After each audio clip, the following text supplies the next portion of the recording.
Ça fait que moi, je suis arrivé ici aux alentours de l'an 2000 et puis aux alentours de l'an 2009, j'ai commencé à construire des dômes géodésiques avec une stratégie de dôme sans électricité, sans pétrole, avec des masses thermiques et puis des serres. J'ai oublié de le mentionner, on parle de serres.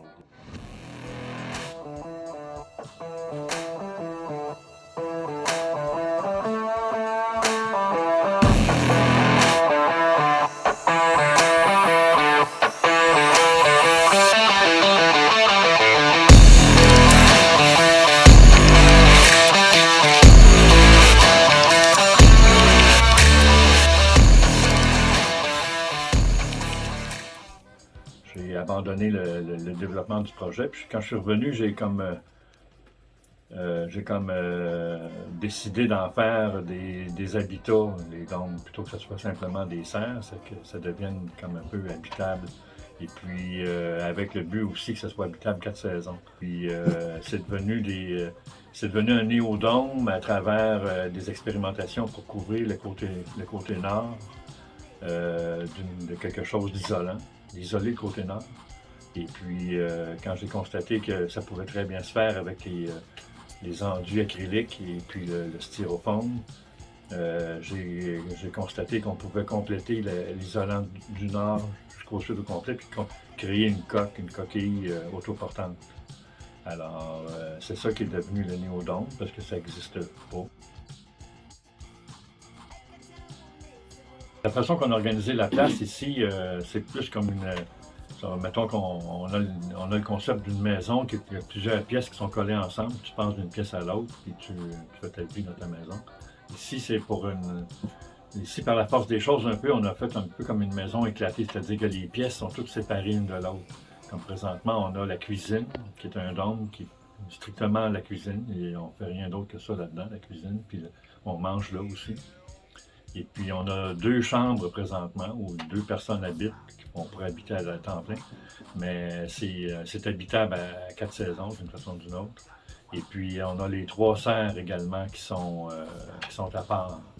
Et il y en a également une chambre d'amis, si on peut dire, sur le bord de l'étang, qui est un dôme qui est fait pour accueillir soit des amis ou carrément aller en Airbnb là, pour faire un peu de sous. Et puis, ben voilà, c'est ça. Alors, c'est un concept éclaté, si on peut dire, présenter ça de cette façon-là. Bienvenue dans un dôme serre en production. Ben, à vrai dire, il n'est pas en production, mais il est prêt à l'être. Alors, il y a beaucoup de travail encore à faire. C'est quand même un dôme qui a bien pensé le passage des années.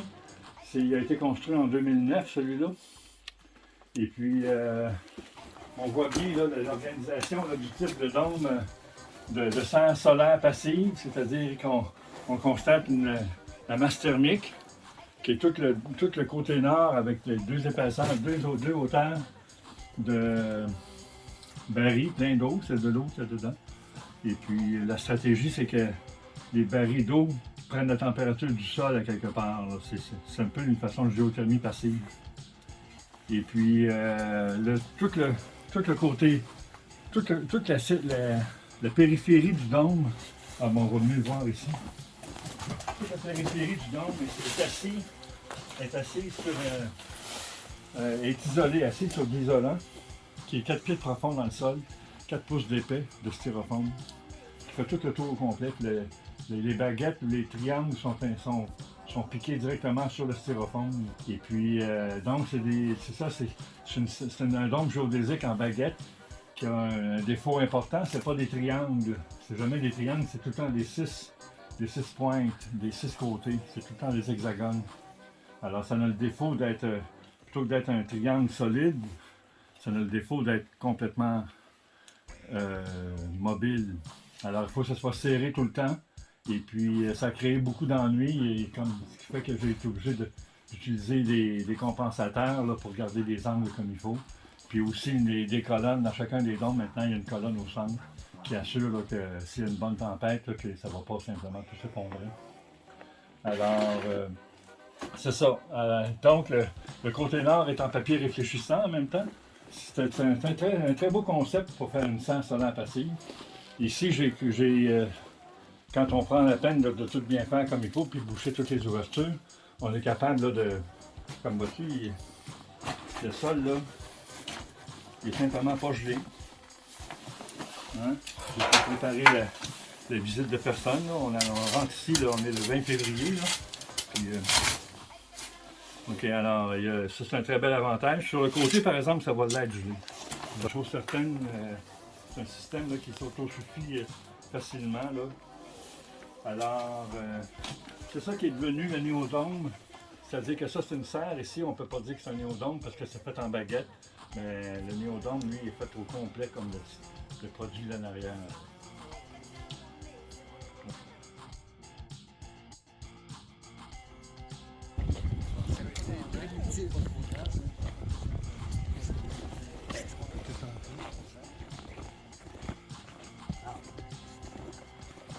C'est tous des triangles qui sont... c'est des triangles qui sont construits en styrofoam directement. Là, je vous raconterai là, le début de la patente un peu plus tard. Donc, c'est des triangles qui sont coupés à la bonne dimension. Et puis, on utilise un enduit acrylique pour souder les morceaux ensemble. L'enduit acrylique, c'est un mélange de poudre de ciment et de peinture blanche, mettons, pour faire une histoire courte, qui donne une espèce de crémage à gâteau. Alors, ce crémage-là, c'est lui qui est le scellant, c'est lui qui est le ciment. Alors, on met une couche de cet enduit-là, puis on met un filet de fibre de verre, puis on remet de la pâtée par-dessus. On appelle ça de la pâtée. En tout cas, on a un autre petit mot pour l'enduit acrylique. Et puis, ça durcit, là, comme... c'est très, très autoportant, puis c'est très solide. On peut monter debout dessus. Puis même que les hamacs sont accrochés. Les hamacs sont accrochés directement avec une barre à l'extérieur, là, parce que finalement, ce produit-là, si je veux, avec un marteau, je donne un coup, je vais faire un trou très facilement. Mais si je mets une plaque, puis que je frappe sur la plaque, je ne défoncerai jamais, parce que, n'est-ce pas? Ça fait que les hamacs sont accrochés directement dans la structure avec une barre à l'extérieur. Et puis, ici, le modus, c'est le hamac. Mais ça pourrait très bien être installé qu'un lit, mais ça prendrait beaucoup plus de place dans le... N'est-ce pas? Alors, ici, on constate aussi que le plancher est construit en panneaux de porte de garage recyclés. Deux épaisseurs qui se croisent, ce qui fait qu'aussitôt que c'est chaud, on n'a plus besoin de se préoccuper trop pour la flèche qui vient du sol, parce que c'est chaud. C'est isolé. Ça, ce modèle-là, ici, on l'a construit avec une jupette au sol, c'est-à-dire que ça l'a relevé. Si on constate à peu près à 20 pouces, là, il y a une espèce de muret qui est droit. Lui, il ne fait pas partie des triangles, c'est une espèce de... un truc pour le surélever, tout simplement. Alors, Qui est-tu fait en forme aussi? Oui, il est en 4 pouces, alors que les murs sont en 2 pouces d'été. Et puis, on chauffe avec une petite unité au propane, ici, qu'on voit à 20 000 BTU. Correspond tout à fait bien aux besoins. Ça chauffe à partir de tout de suite, là, il fait comme, mettons, moins 10 ici en dedans, présentement. Là. On part, là, dans une demi-heure, on va pouvoir être complètement, là, comment on dit, à température ambiante. On va être confortable. Oui, mais c'est ça, merci. Ouais. Alors, c'est le fun parce que ça ne coûte pas si cher à construire, c'est très, très, très solide, c'est très serviable, il n'y a pas de souris, il n'y a pas de vent qui rentre, le vent, ça n'a pas de prise au vent, c'est-à-dire qu'il peut venter beaucoup, à l'opposé du déshydratant qui peut s'envoler. Ça, ici, ça ne s'envole pas, parce que la façon que c'est conçu, c'est la force du vent s'échappe plutôt que de pouvoir pousser sur le bâtiment. Qu'est-ce qu'on pourrait ajouter aussi? Dans ce modèle-là, ici, on a une fenêtre et une porte. Une fenêtre qu'on avait à un certain moment faite avec un plastique complètement transparent, mais là, présentement, on s'est dépanné, il a brisé, et on a été obligé de le remplacer rapidement. Alors, on essaie évidemment d'avoir un double épaisseur, comme ça, il y a beaucoup plus d'efficacité. Et puis, la porte également, c'est un panneau de porte de garage également en recyclage qu'on a installé là un peu là, Alors, ce qui est intéressant de constater, c'est que... Ce qui est intéressant de constater, c'est que les gens peuvent entrer et sortir. Combien ça coûte à peu près? Combien, toi mettons? Ouais, ça coûte entre 5 et 15 000. OK. Dépendamment jusqu'à quel point on va mettre des fenêtres standards, ou bien si on fait des travaux de sol, ou si on regarde juste en termes de matériaux, il y a certainement 5 000 de matériaux. C'est surtout les panneaux de fond, Oui, j'imagine. mais la potée aussi, L'enduit, c'est des chaudières de 5 gallons, là, et puis ça coûte cher. OK. C'est dans le genre 100$ la chaudière, puis ça prend plusieurs chaudières. Puis Puis, il faut aussi le filet, puis que ça prend aussi quelques accessoires. Les accessoires sont pas si chers. De la chaux, de la paille, ou un mélange de terre, d'argile, des choses. Dans un modèle comme ça, ici, non, pas à 2 pouces d'épais. Non.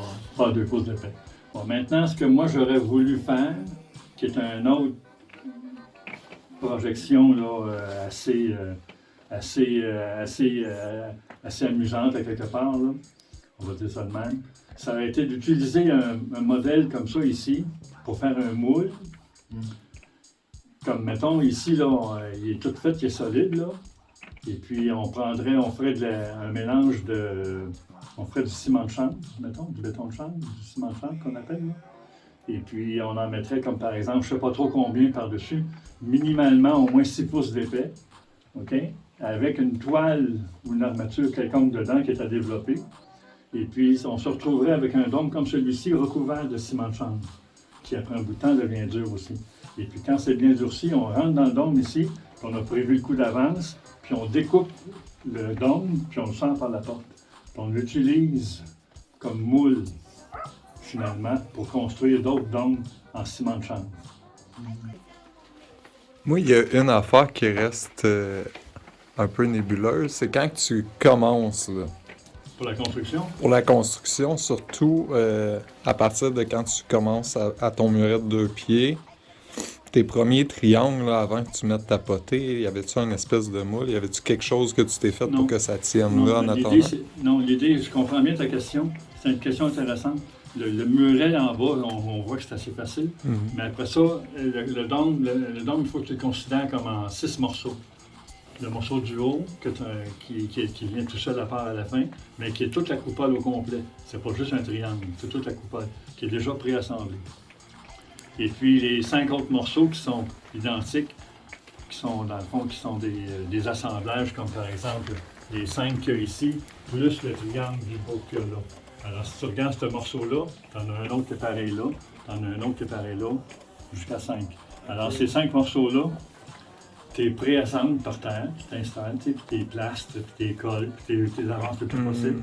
Et puis quand c'est prêt, ton muret est déjà installé, là, tu te mets 2-3 chambres, puis tu montes les morceaux un après l'autre. Première chose que tu sais, tes 5 sont en place, puis juste par leur poids, ils vont se tenir le temps que Parce tu qu'ils commences sont à déjà sortir. ensemble quand t'es poses, là, dans le fond. Oui, mais les préassemblages, les préassemblés. OK. Ouais, c'est ça. Et là, il faut quand même que quand tu préassembles ça, il faut quand même que tu considères les angles un peu. Oui, mais les angles, ils vont par eux-mêmes à cause de la dimension des triangles. Ça n'a pas le choix de...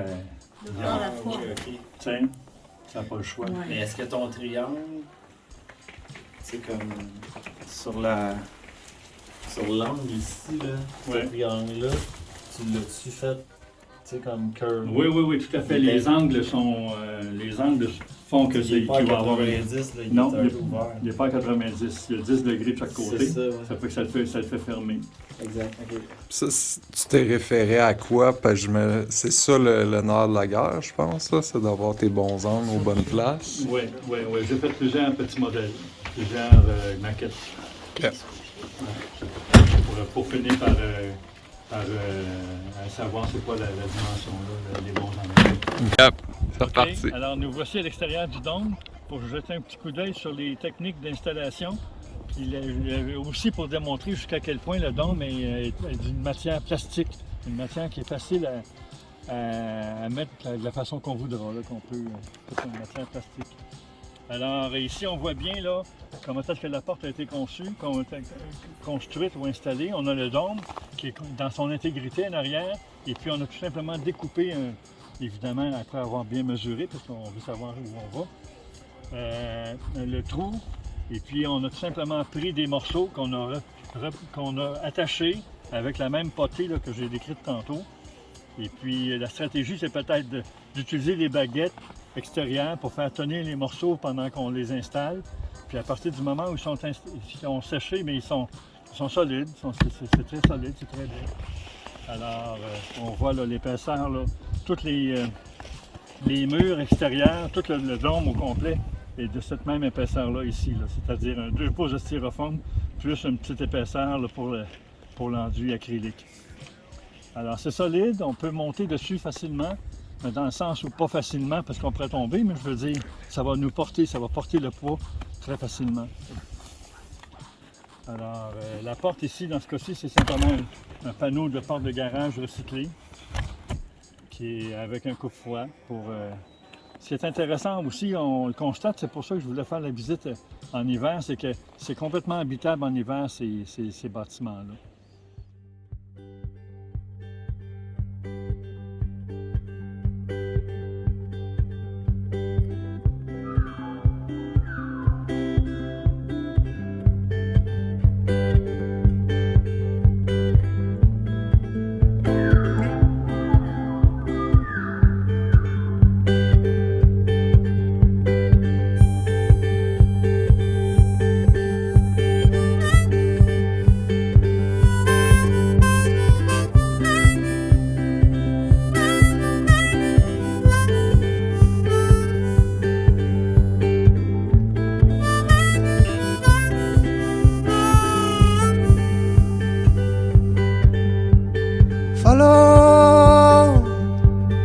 Follow the sun, and which way the wind blows when this day is done. Breathe in the air, set your intentions, dream with care. Tomorrow's a new day for everyone, a brand new moon and brand new sun.